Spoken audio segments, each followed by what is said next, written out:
In this video, I'm going to show you how to use the crop tool.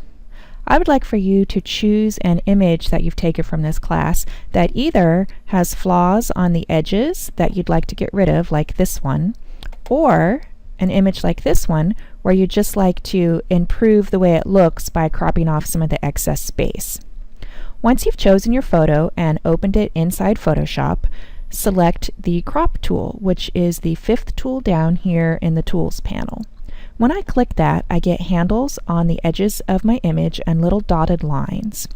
You can simply click and drag these handles to get rid of the flaws that you have at the edges of your image.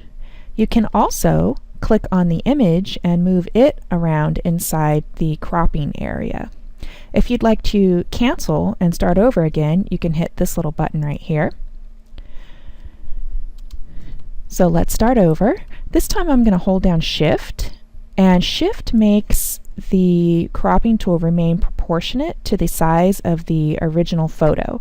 I like to do that, use the Shift feature when I know that I'm going to print a photo, because that makes it the perfect size to fit most of the printer paper available.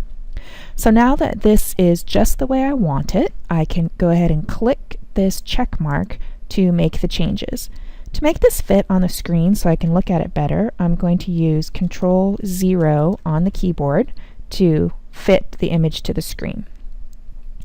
Alright, the next one that I'm going to look at is this picture of the birds on the edge of the bird bath. So again, I will click the crop tool, and Control-0 fits that entire image into the screen.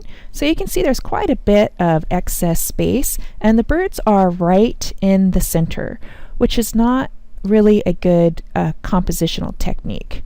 So when I hold down Shift and start moving this cropping tool in, you can see that I get this tic-tac-toe grid pattern, and each one of these intersecting points is a focal area according to the rule of thirds. So according to the rule, the focal areas are a good spot to put your subject. So I'm purposely going to put the birds on this focal area right here. So I'm putting it on this bird's shoulder, and I think that looks pretty good. So I'm going to click the check mark to make those changes, and I will push Control-0 just so I can look at it full size, and I think that that's a great improvement. So once you have finished cropping your image, go ahead and save it to your student drive, and then use a screen capture tool of your choice to make a screen capture and turn that in for credit. That's it for this video.